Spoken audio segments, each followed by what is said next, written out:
¿Quién ha estado alguna vez en una corrida de toros, en una plaza de toros? Yo no he estado nunca, gracias a Dios, la verdad que no me gusten, no me gusta nada. Así que no conozco mucho cómo funciona, no sé los nombres, pero creo que todos sabemos que el fin de las corridas de toros es ¿qué? Llevar a muerte al toro, ¿verdad? Perdóname el vocabulario, yo no sé cómo se llama, pero sé que el torero se pone con el capote y lleva el toro por aquí, por allá, lo pasea por toda la plaza y le va pinchando con unos palos, no sé cómo se llaman, hasta que al final le clava, no sé si se llama el estoque o cómo se llama, la estocada, para producirle ¿qué? La muerte. Y así es el pecado en nuestras vidas, para que se hagan una idea. El pecado nos va toreando, nos lleva de un lado para otro. Y es como si estuviéramos en una plaza pública y mientras nos van toreando de un lado a otro, creemos que estamos como el toro luchando contra el pecado. Porque ve que el toro se pone bravo, ¿verdad? Como diciendo, esto lo voy a conseguir y voy a matar a este torero. Y algunas veces lo consiguen, pero casi todos acaban en muerte. Y mientras el pecado también nos puede estar llevando de un lado para otro, finalmente nos lleva a la muerte espiritual. Y el pecado es algo con lo que no podemos enfrentarnos, porque no es con nuestra fuerza, no es algo mental, porque eso es el humanismo de no pensar en lo bueno, en lo correcto, no. Jesús vino, murió y resucitó por cada uno de nosotros. Hay un camino para salir del pecado y solamente hay uno, que es Jesús. Solamente por Él, que es camino, la verdad, la vida, podemos llegar al Padre. Y para eso, en primer lugar, tengo que reconocer, tomando este ejemplo, que he entrado a la plaza, que he llegado a ese lugar y que tengo que mirar al cielo para que Dios me saque de ese lugar. ¿Me estoy explicando? Porque cuando estamos en pecado es como si estuviéramos dando un espectáculo público, porque saben que tenemos testigos celestiales, hay ángeles, hay demonios, y tanto Dios como el diablo ven lo que hacemos. Y debo poner mi mirada al cielo para salir de ese lugar, en lugar de quedarme mirando ese capote que me pone el diablo delante. ¿Para qué? Me fije en el problema o me fije en el pecado y siga yo por donde Él me quiera llevar. Por eso es importante decir, Señor, pongo mi mirada en ti para que tú me saques de aquí. Porque si mantengo la mirada como el toro fijo en el capote, al final me va a llevar a la muerte. Y eso es lo que Dios no quiere. Y los toros también se caracterizan por sus instintos de ¿qué? De pacífico. No, ¿verdad? Temperamento. Son bravos, ¿verdad? Y por un instinto de defensa. Pero se imagina por un momento que el toro entre a la plaza, se dé media vuelta y salga por la puerta. ¿Salvaría su vida o no? ¿Y se acabaría el espectáculo? ¿Y cuántos toros salvaría? Pues en la vida espiritual sucede lo mismo. No puedo quedarme estancado mentalmente en ese lugar o en el pecado, porque si no, nunca voy a salir de ese estado mental o del pecado que me tenga atrapado. Y esto es lo que debemos hacer, no poner la mirada en el pecado, no seguirle la corriente. Debo poner mi mirada en Dios, decirle, me he equivocado y tú me vas a sacar de este espectáculo público que estoy dando. Hay cosas, claro, hay pecados que son evidentes, que se ven. Si yo robo un banco y salgo por las noticias, pues todo el mundo se va a enterar que pequé de robar, pequé de la envidia, que de los celos. No se ven, pero estoy dando un espectáculo público delante de esos testigos celestiales. Y a lo mejor muchas veces podemos identificarnos con la vida de un toro. ¿Cuánta gente conoces que son bravos y que continuamente están a la defensiva? Que tienen ese carácter por lo que hayan vivido, por su infancia, o porque han abusado de ellos, o porque te han traicionado, porque han jugado contigo, o cualquier cosa que te pueda pasar que te sientas con esos instintos equivocados, a la defensiva y con temperamento, como un toro. Y son personas que viven continuamente enojados consigo mismo, con la familia, con sus amigos, incluso con Dios o con el mundo. A veces veo a la gente y digo, este está enfadado con el mundo, déjalo estar.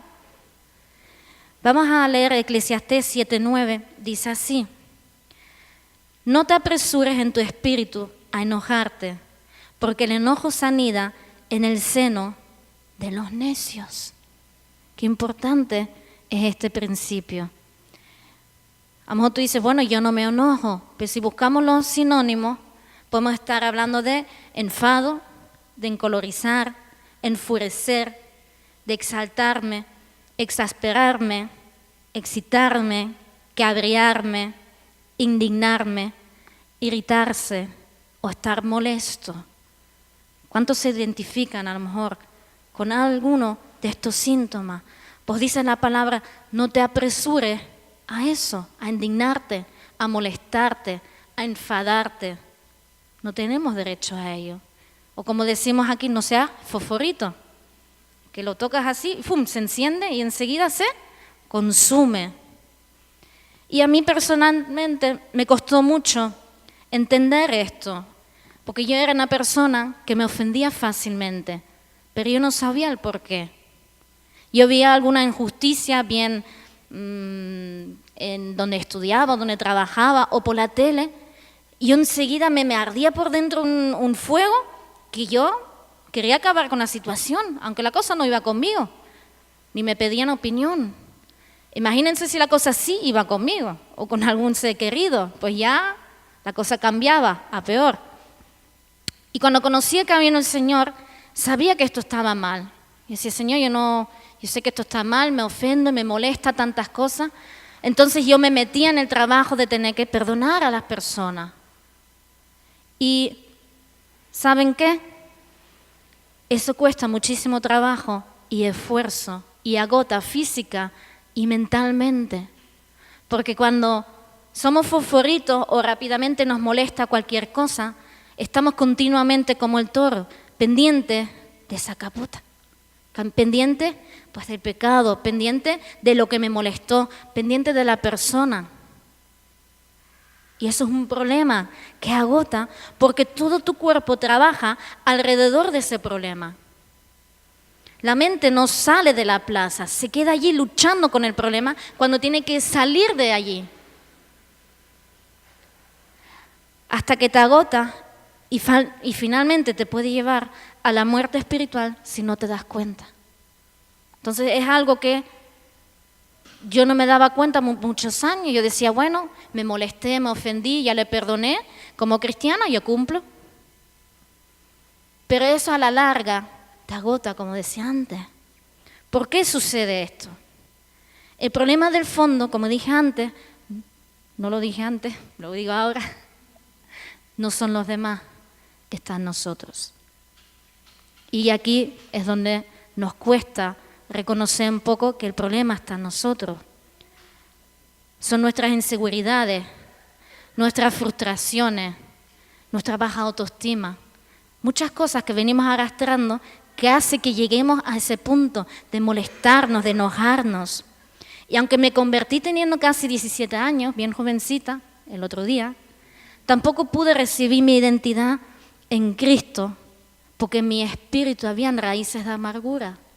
Y tú dirás, bueno, pero ¿qué tiene que ver todo esto? Porque todo tiene un trasfondo espiritual en nuestras vidas. Venimos arrastrando muchas cosas de las que no somos conscientes. Y yo, por ejemplo, desde niña todo me lo tomaba de una forma personal.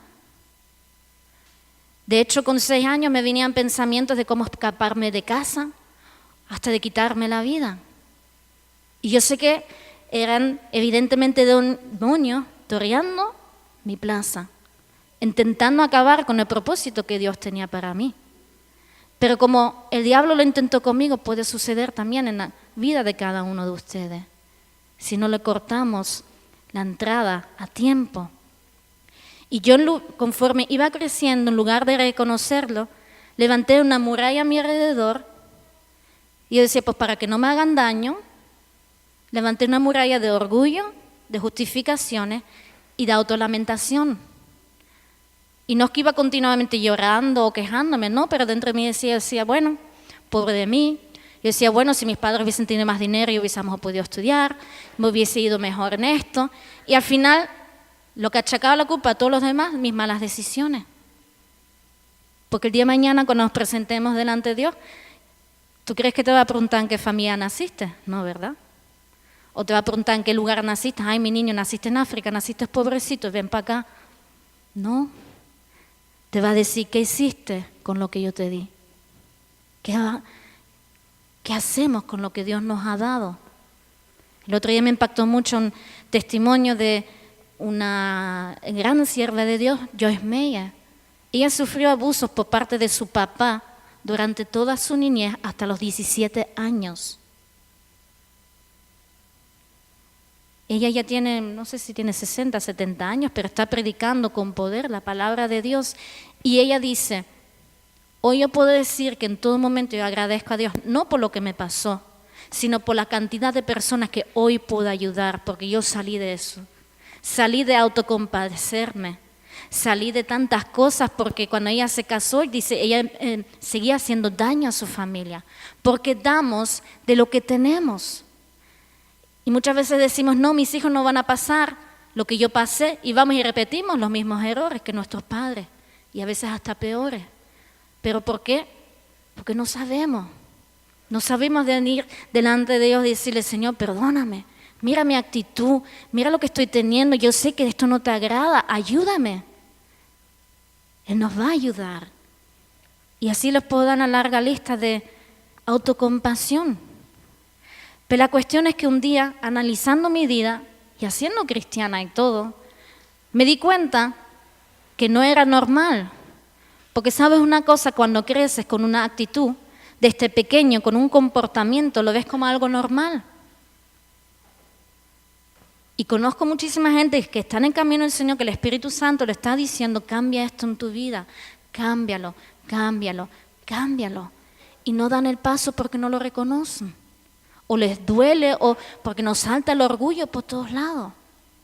Y hay gente que en lugar de levantar una muralla, como hice yo, estallan en ira o en enojo. Se enfurecen enseguida y gritan a todo el mundo. Yo no gritaba, pero sí mantenía mi cara de enfado. Como dice mi marido, tu cara de moruda. Que el mundo se entere que yo estoy enfadada. Pero es algo que llevamos dentro de nosotros. Pero no somos animales como el toro, que no piensa, que simplemente se deja llevar por las circunstancias. Abre una puerta, él entra bravo y sigue, al final muere. Pero nosotros somos hombres y mujeres hechos a la imagen y semejanza de Dios, con una identidad, que son dones, talentos, nuestro cuerpo, alma y espíritu, que tiene que ser restaurado y alineado a la voluntad de nuestro Creador. Y con un propósito fuimos creados. Pero tú eres quien decide si alcanzarlo o no. Porque Dios nos creó, nos dio dones y talentos, nos estableció en un lugar, en una familia o en una nación. Ahora nosotros decidimos qué hacemos con eso. Si alcanzar ese propósito que Dios quiere para nosotros. Y lo que decía antes, yo me convertí casi a los 17 años y como yo era bien orgullosa, tenía un buen carácter, mal carácter, mejor dicho. Y Dios me empezó a tratar el carácter y me metió en un trabajo que era bien difícil, complicado, donde tenía que atender clientes bien complicados, aguantar a muchas cosas. Pero a los años me di cuenta que Dios estaba formando mi carácter. Pero usó una situación muy particular para arrancar definitivamente de mi espíritu. ¿Por qué? Porque en lo humano, y buscando a Dios y todo, podemos decir, bueno, Dios está tratando mi carácter, está usando esto y lo otro. Pero si no vamos a la raíz, al fondo del problema que está en nuestro espíritu, seguiremos repitiendo siempre lo mismo y lo mismo.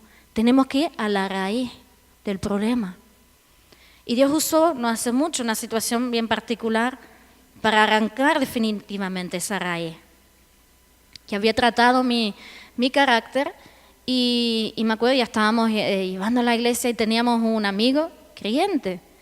Y él continuamente, nos veíamos poco, pero las pocas veces que veían decía, oye Damián, ¿por qué no me prestas esto? Oye, ¿por qué no me regalas aquello? Y después dentro decía, pero ¿qué se cree? Que somos un banco. Y así siempre que lo veía, la siguiente vez que lo veía, yo decía, pero se aprovecha de ti, Damián, le decía, no le des nada. Más rabia me daba todavía. Y me acuerdo que cuando me di cuenta que algo andaba mal en mí, porque decía, Señor, yo no puedo pensar así, y mucho menos de un hermano. Te estoy faltando a ti, Señor, ¿qué me pasa? Y me acuerdo que unos amigos, siervos de Dios, que le ayudamos, le expliqué la situación y dije, me pasa esto y ya me supera la situación, porque no es tan grave. No me está pidiendo una casa, un coche, me estaba pidiendo cosas insignificantes, pero me molesta. Y esta persona muy sabia usó este versículo, dice, no te ofendas apresuradamente. Y me contó su testimonio. Y yo dije, bueno, yo pensaba que iba a orar por mí, que iba a decir, no te preocupes, mira, la próxima vez pues esto. Y cuando me dice, no, es que te ofendes fácilmente, me cabré más todavía. Yo decía, pero mira lo que me dice. Porque todavía había orgullo en mí. Y cuando me metí con el Señor, le dije, Señor, es verdad, me está pasando esto. Entonces llegué a la raíz del problema de que yo me ofendía fácilmente. Dice, y el Señor me lleva a un punto y dice, cuando no te ofendes, ya no te lleva trabajo perdonar. ¿Por qué? Porque no estás ofendido. Y cuando no estás ofendido, no tienes que perdonar. Y yo decía, Dios mío, y todos estos años arrastrándome, frustrándome, agotándome. No hacía muchos ayunos, pero algunas veces ayunaba y decía, Señor, yo quiero perdonar de forma fácil. Yo quiero ser así de no guardar rencor a nadie. Aparte de que nos de Dios, que no te agrada, yo quiero tener ese carácter que Jesús tuvo. Y ¿saben qué? En ese momento yo fui liberada y ya no tenía que invertir tanto tiempo en esforzarme. ¿Saben la libertad que es eso? Vivir libre. Eso significa vivir en libertad en Cristo. Libres de carga, libres de preocupaciones. Eso no significa que no nos siguen pasando cosas. Y comencé a ver todo con otros ojos. Vamos a leer Mateo capítulo 6, los versículos 22 al 23. La lámpara del cuerpo es el ojo. Por eso, si tu ojo está sano, todo tu cuerpo estará lleno de luz. Pero si tu ojo está malo, todo tu cuerpo estará lleno de oscuridad. Así que, si la luz que hay en ti es oscuridad, ¿cuán grande será la oscuridad? Pues si yo puse el título de hoy, Sin rodeo. No des más rodeo dentro de la plaza, sal de ella. A veces son estados mentales que están allí, que el diablo nos tiene ahí con la capota y vemos el torero y la capota y le seguimos. Sal de la plaza, esto no va conmigo, arranca. Pide ayuda al Espíritu Santo y Él te va a ayudar. No permitas que el diablo siga toreando tu vida, porque mientras mantienes esa actitud de enfado con el mundo, no dejarán de aparecer personas que te irritan o que te hacen la vida imposible, porque lo que hay en nuestro espíritu es como un imán, atrae a otros en el mismo espíritu. Eso tanto para bien como para mal. Si dentro de mí hay heridas, hay enfado, ¿qué es lo que va a pasar? Voy a traer gente con ese espíritu. Entonces, ¿qué sucede? Más problemas todavía para mi vida. Y me di cuenta enseguida, cuando yo cambié mi actitud y el Espíritu Santo me ayudó, me liberó de todo esto, mi mundo empezó a cambiar. Me empezó a rodear de gente sana, gente de provecho, aquella gente que te ayuda a crecer en Dios. Amén. ¿Cuántos quieren rodearse de gente así? Amén. Pero para eso tenemos que comenzar a ver la vida con un ojo sano. ¿Cómo lo hacemos? Pues con fe cuando las cosas se ponen difíciles. Porque sin fe es imposible agradar a Dios. Entonces cuando se nos presenta una situación difícil, ¿qué tengo que hacer? Decidir que actitud tomar? ¿Verlo todo negro, oscuro? ¿O decir, Jesús, yo voy a ver tu luz y te voy a seguir a ti? Tú de esto me vas a sacar y voy a sacar algo bueno. Porque los que somos llamados, y conforme el propósito de Dios, todas las cosas nos ayudan para bien. Otra forma de ver con un ojo bueno las cosas es cuando nos ofenden. Tenemos que ver esas personas con amor. ¿Cómo se hace eso? Pues para eso tenemos que estar alimentados de la palabra. Y Jesús es nuestro perfecto ejemplo. Cantábamos antes que le damos gloria, porque con una corona de espinas se hizo rey. Se despojó de su gloria y mientras lo estaban ahí crucificando, ¿saben? Una vez de pequeña, yo fui a una grapadora, le puse las grapas y cuando las cerré, de torpe las cerré así y me grapé el dedo. Yo vi las estrellas, me dolió, vamos, que dije, más nunca me pasó. Me imagino ese dolor de los clavos en la cruz. Y mientras él sufría ese dolor, porque era Jesús humano, ¿cuáles fueron sus palabras? Perdónale, porque no saben lo que hacen. Y yo digo, Señor, perdóname, porque no sé lo que hago, ¿qué derecho tengo yo a ofenderme? ¿A qué? Si tú sufriste todo por nosotros.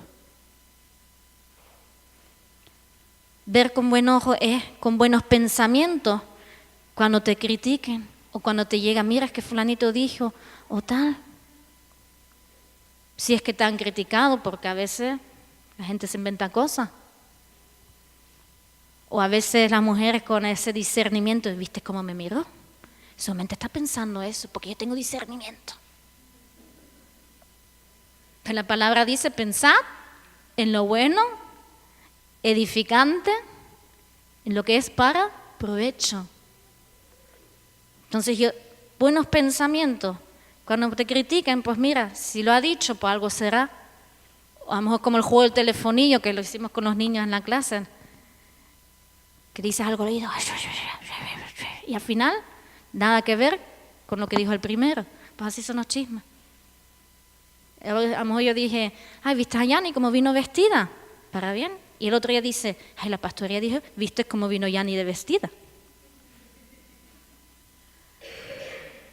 Ay, Yani, ¿cómo viniste vestida?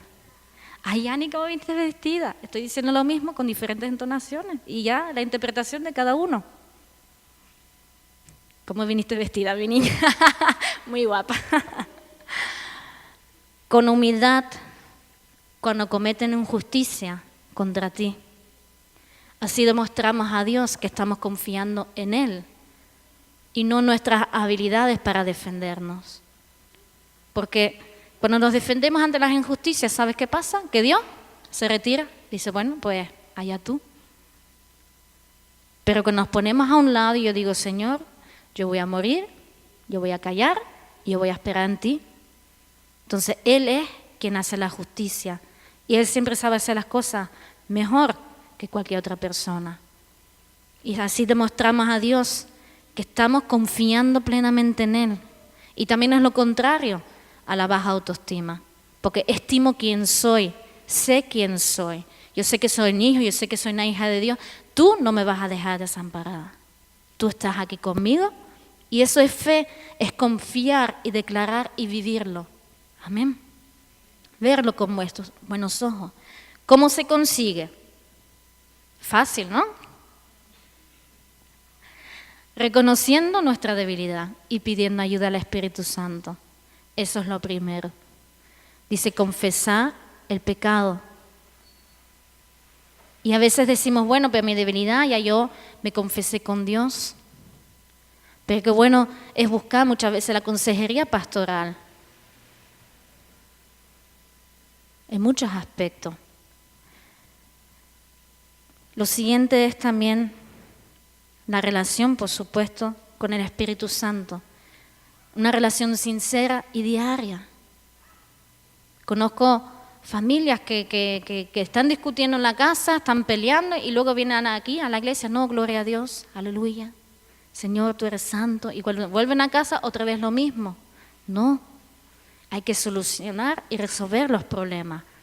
y mediante una relación sincera con Dios diciendo, Señor, cámbiame, ayúdame, muéstrame, y Él te va a encaminar. Otra cosa que tengo que hacer es alimentarme de la palabra, porque ¿cómo voy a pensar en lo que es bueno, en lo que edifica, si no me alimento de lo que es correcto? Porque somos seres espirituales y nuestro espíritu, pues si no lo saben, se alimenta de cualquier cosa si tú no le das de comer. Pero si yo busco todos los días Espíritu Santo, Él me llena, me busca, ya, pues como los niños, ¿no? Que no están bien alimentados, ya no andan pidiendo comida. Pero si yo no lo alimento, ¿qué va a suceder? Que los problemas, las cosas en el trabajo, va absorbiendo como esponja. Entonces muchas veces dicen, ay, estoy angustiada, no sé por qué. Y bueno, ¿qué ha pasado? Porque realmente se han alimentado o de programas de televisión que no debían. Tenemos que alimentarnos de la palabra de Dios. Y por último puse congregándonos en la iglesia. Porque la iglesia se hizo para dar culto a Dios y donde Él nos planta es el lugar donde vamos a crecer y alcanzar el propósito que Él tiene para ti. ¿Quién quiere seguir dando rodeos en la plaza o quiere salir de ahí?